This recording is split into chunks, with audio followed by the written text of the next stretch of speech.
Hi అలా అందరికీ స్వాగతం. మీరు చూస్తున్నది మనం మనీ సెక్యూరిటీ ఛానల్. మరి ఈరోజు జూన్ 25, 2025 నాటి స్టాక్ మార్కెట్ అప్డేట్స్ తెలుగులో మీకు అందిస్తున్నాము. ఈ వీడియోలో భారతీయ స్టాక్ మార్కెట్లో ఈరోజు ఏం జరిగింది, ఏ స్టాక్స్ ఫోకస్లో ఉన్నాయి, గ్లోబల్ క్లూస్ ఎలా ఉన్నాయి, మరి ఇన్వెస్ట్మెంట్ కోసం కొన్ని కీలకమైనటువంటి సూచనలు అయితే చేయడం జరుగుతుంది. కాబట్టి మీరు స్టాక్ మార్కెట్ ఇన్వెస్టర్ అయినా లేదా కొత్తగా ఆసక్తి చూపిస్తున్నా ఈ వీడియో మీకు ఉపయోగపడుతుంది. సిద్ధమా? అయితే ప్రారంభిద్దామా? ఈరోజు మనం పిఎస్సి సెన్సెక్స్ చూసినట్లయితే 82,448 దగ్గర ఓపెన్ అయింది. ప్రీవియస్ క్లోజ్ చూసుకున్నట్లయితే 82,055 దగ్గర నుంచి 82,448 దగ్గరికి ఓపెన్ కావడం అనేటువంటిది మంచి ఓపెనింగ్ కావడమే మంచి లాభాలతో ఓపెన్ కావడం అయితే జరిగింది. అదేవిధంగా ఒకానొక స్టేజ్లో 82,815 దగ్గర అయితే హైకి వెళ్ళింది. 82,339 దగ్గర లోకి రావడం అయితే జరిగింది. ఓవరాల్గా 700 పాయింట్స్ అప్ అయి 82,755 దగ్గర అయితే క్లోజ్ కావడం అయితే జరిగింది. ఇక మనం చూసినట్లయితే బిఎస్సి సెన్సెక్స్ 30స్లో ఉన్న స్క్రిప్ట్స్ అన్నీ కూడా పాజిటివ్గా ముగిచాయి. అన్నీ ఓవరాల్గా ఓన్లీ 3 స్టాక్స్ మాత్రం నెగిటివ్లో క్లోజ్ కావడం జరిగింది. ఇక్కడ మీరు చూసినట్లయితే Titan, Infy, M&M, Bharti Airtel, TCS, Tech Mahindra, Power Grid, Ultra, Cem company, HCL Tech, Eternal, Bajaj Finserv, Maruti, Reliance, Trent, Tata Steel ఇలా చెప్పుకుంటూ పోతే అన్నీ కూడా పాజిటివ్లో మూవ్ చేయడం జరిగింది. Axis bank, Kotak bank, BEL ఇవి మాత్రమే నెగిటివ్లో ముగిసిన స్టాక్స్. ఇక అదేవిధంగా మనం నిఫ్టీ 50 దగ్గరకు వచ్చినట్లయితే ఈరోజు మనకి 25,150 దగ్గర ఓపెన్ కావడం జరిగింది. ఒకానొక స్టేజ్లో 25,266 దగ్గర వరకు హైకి వెళ్ళింది. అదేవిధంగా 25,125 దగ్గర లోకి రావడం జరిగింది. ఓవరాల్గా 200 పాయింట్స్ అప్ అయి 25,244 దగ్గర క్లోజ్ కావడం అయితే జరిగింది. ఇక నిఫ్టీ 50లో ఉన్నటువంటి స్టాక్స్ ఆల్మోస్ట్ ఆల్ అన్ని స్టాక్స్ కూడా పాజిటివ్లోనే క్లోజ్ కావడం జరిగింది. Except Shriram finance, Coal India, IndusInd bank, Axis bank, ONGC, Eicher Motors, Kotak, BEL ఇవి తప్ప మిగతా అన్నీ కూడా నిఫ్టీ 50లో ఉన్న స్టాక్స్ పాజిటివ్లో క్లోజ్ కావడం జరిగింది.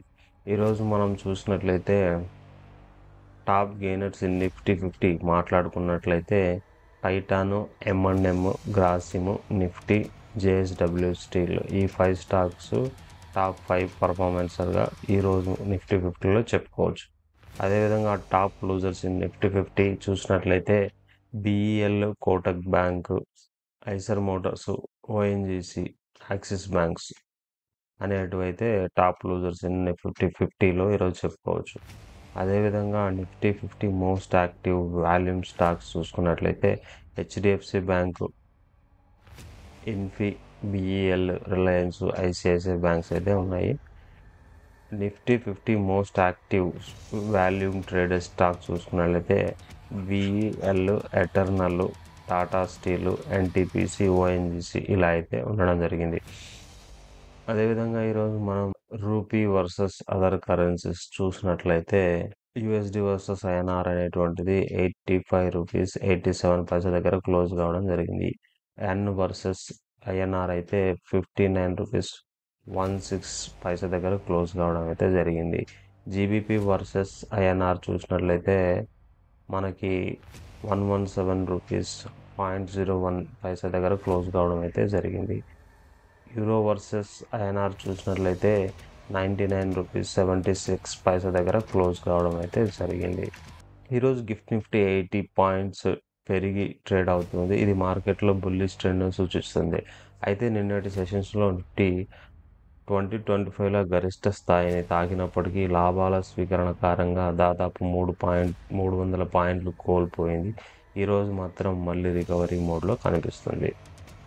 మొత్తానికి చూసినట్లయితే ఇక సెక్టరల్ వైజ్గా పర్ఫార్మెన్స్ చూసినట్లయితే banking and financial sector bank Nifty ఈరోజు బలంగా కనిపించింది. 417 పాయింట్లు లాభపడి బుల్లిష్ ఒక బుల్లిష్ ట్రెండ్ అయితే ఫామ్ చేసింది. హెచ్డిఎఫ్సి బ్యాంకింగ్ షేర్లు, హెచ్డిబి ఫైనాన్షియల్ సర్వీసెస్ 12,500 కోట్ల ఐపీఓ ఓపెన్ అవడంతో బాగా పెరగడం జరిగింది. ఈ ఐపీఓ సంస్థాగత ఇన్వెస్టర్ల నుంచి 3,369 కోట్ల విలువైన షేర్లను ఆకర్షించడం అయితే జరిగింది.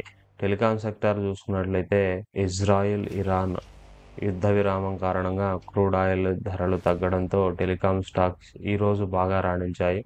వోడాఫోన్, ఐడియా, ఎంటీఎన్ఎల్ లాంటి స్టాక్స్ భారీ లాభాలను సాధించాయి. ఎనర్జీ అండ్ డిఫెన్స్ సెక్టార్ గురించి మాట్లాడుకున్నట్లయితే క్రూడ్ ఆయిల్ ధరలు యుఎస్ WTI $64.37కి మరియు బ్రెంట్ క్రూడ్ అనేది $67.14కి వద్ద సెటిల్ అయ్యాయి. ఇది రెండవ రోజు కూడా తగ్గుదలను సూచిస్తుంది. దీనివల్ల ఎనర్జీ స్టాక్స్లో కొంత ఒత్తిడి కనిపించింది. డిఫెన్స్ స్టాక్స్ కూడా యుద్ధ విరామ వార్తలతో 2-7% వరకు తగ్గే ఛాన్స్ అయితే ఉంది, తగ్గాయి కూడా. అదేవిధంగా మనం మెటల్స్ మరియు మెటల్స్ స్టాక్స్ ఈరోజు బాగా పనిచేశాయి. హిందాల్కో వంటి కంపెనీలు బాగా లాభాలు సాధించాయి. రియాలిటీ సెక్టర్ కూడా సానుకూలంగా ఉంది, ఎందుకంటే రిజర్వ్ బ్యాంక్ ఆఫ్ ఇండియా 1,00,000 కోట్ల variable rate reverse repo VRR ఆక్షన్ను శుక్రవారం నిర్వహించనుంది. ఇది లిక్విడిటీని నియంత్రించడానికి సహాయపడుతుంది. ఇక గ్లోబల్ క్యూస్ దగ్గరకు వచ్చినట్లయితే యుఎస్ మార్కెట్ ఎలా ముగిసింది? నిన్న రాత్రి wall street bench mark index record గరిష్ట స్థాయిలకు చేరుకున్నాయి. డౌ జోన్స్ 500 పాయింట్లు పెరిగింది. నాస్డాక్ దాదాపుగా 1.5% లాభపడింది. ఇజ్రాయిల్ ఇరాన్ యుద్ధ విరామం మరియు క్రూడ్ ఆయిల్ ధరల తగ్గుదల ఈ లాభాలకు కారణంగా మనం అయితే చెప్పుకోవచ్చు. Crude oil and gold. Crude oil ధరలు రెండవ రోజు కూడా తగ్గాయి. ఇది ఇండియన్ ఆయిల్ కంపెనీలకు సానుకూల అంశం. అయితే గోల్డ్ ధరలు 1.5% తగ్గి 3,316.80 పర్ ఔన్స్ వద్ద సెటిల్ అయ్యాయి, ఎందుకంటే యుద్ధ విరామం సేఫ్ హెవెన్ డిమాండ్కు తగ్గించింది. Economic updates. S&P global ratings భారతదేశం యొక్క ఫైనాన్షియల్ ఇయర్ 26 జీడిపి గ్రోత్ ఫోర్కాస్ట్ను 20 బేసిస్ పాయింట్లు పెంచి 6.5%కి అప్గ్రేడ్ చేసింది. దీనికి బలమైన డొమెస్టిక్ డిమాండ్ మరియు మెరుగైన ఎక్స్టర్నల్ స్టెబిలిటీ కారణం. అంతేకాకుండా రిజర్వ్ బ్యాంక్ ఆఫ్ ఇండియా శుక్రవారం $1 ట్రిలియన్ VRR ఆక్షన్ నిర్వహించనుంది. ఇది బ్యాంకింగ్ సిస్టంలో అదనపు లిక్విడిటీని గ్రహించడానికి ఉపయోగపడుతుంది. ఇక ఇండియన్ రూపీస్ విషయానికి వస్తే రూపాయి రోజు 75 పైసా లాభపడి 86.03 వద్ద ముగిసింది. దీనికి తగ్గిన ఆయిల్ ధరలు మరియు బలహీనమైన US డాలర్ కారణం. US డాలర్ ఇండెక్స్ DXY 97.65 వద్ద ట్రేడింగ్ అవుతుంది. డైవర్సిఫికేషన్ అనేటువంటిది మీరు ఇన్వెస్ట్మెంట్ చేసే పోర్ట్ఫోలియోలో ఖచ్చితంగా ఉండాలని చెప్పడం జరుగుతుంది. ఇంతకుముందు కూడా చెప్పాను, ఈరోజు కూడా అదే చెప్తాను. ఈరోజు టెలికాం, బ్యాంకింగ్ మరియు మెటల్ సెక్టార్లు బాగా పనిచేశాయి. మీ పోర్ట్ఫోలియోలో ఈ సెక్టార్ల నుండి స్టాక్స్ జోడించడం గురించి ఆలోచించుకోవడం మంచిది. ఎప్పుడైనా కానీ diversification is very important in your portfolio. అదేవిధంగా ఐపీఓలపై దృష్టి. హెచ్డిబి ఫైనాన్షియల్ సర్వీసెస్ ఐపీఓ ఈరోజు ఓపెన్ అయింది. దీని వాల్యుయేషన్ మరియు గ్రోత్ పొటెన్షియల్ను అధ్యయనం చేసి ఇన్వెస్ట్ చేయడం గురించి ఆలోచించడం మంచిది. Risk management. మార్కెట్లో వచ్చే వాలటిలిటీని ఎదుర్కోవడానికి స్టాప్ లాస్లను ఉపయోగించండి. ముఖ్యంగా కొన్ని షేర్ల విషయంలో జాగ్రత్తగా ఉండండి, ఎందుకంటే గ్లోబల్ టారిఫ్ రిస్క్లు అయితే కొన్ని స్టాక్స్ మీద బాగా ఉంటాయి. రాబోయే రోజుల్లో కొన్ని కీలకమైన ఈవెంట్స్ గురించి మనం ఇక్కడ ప్రస్తావించడం జరిగింది. వాటిలో ముఖ్యంగా RBI VRR ఆక్షన్ శుక్రవారం $1 ట్రిలియన్ VRR ఆక్షన్ బ్యాంకింగ్ సెక్టార్పై ప్రభావితం చూపవచ్చు. Derivatives expiry day. ఈ నెల సెన్సెక్స్ డెరివేటివ్ ఎక్స్పైరీ కారణంగా వాలటిలిటీ పెరగవచ్చు. Global trend negotiation. భారతదేశం మరియు యూరోపియన్ యూనియన్ ట్రేడ్ నెగోషియేషన్స్ దాదాపు పూర్తి చేయనుంది. ఫైనాన్షియల్ మినిస్టర్ ప్రకటించారు. ఇది ఎక్స్పోర్ట్ ఓరియంటెడ్ స్టాక్స్పై సానుకూలంగా ప్రభావం చూపవచ్చు. ఈరోజు మార్కెట్ సానుకూలంగా ఉంది. బ్యాంకింగ్, టెలికాం మరియు మెటల్ సెక్టార్లు లాభాలు సాధించాయి. గ్లోబల్ క్యూస్, ముఖ్యంగా యుద్ధ విరామం మరియు క్రూడ్ ఆయిల్ ధరల తగ్గుదల మార్కెట్ సెంటిమెంట్ను బూస్ట్ చేశాయి. అయితే ఎక్స్పైరీ వీక్ కారణంగా వాలటిలిటీ ఉండవచ్చు, కాబట్టి జాగ్రత్తగా ఇన్వెస్ట్ చేయండి. మీరు ఈ వీడియోను ఇష్టపడితే లైక్ చేయండి, సబ్స్క్రైబ్ చేయండి మరియు బెల్ ఐకాన్ను క్లిక్ చేయండి. మీ అభిప్రాయాలను కామెంట్లో షేర్ చేయండి.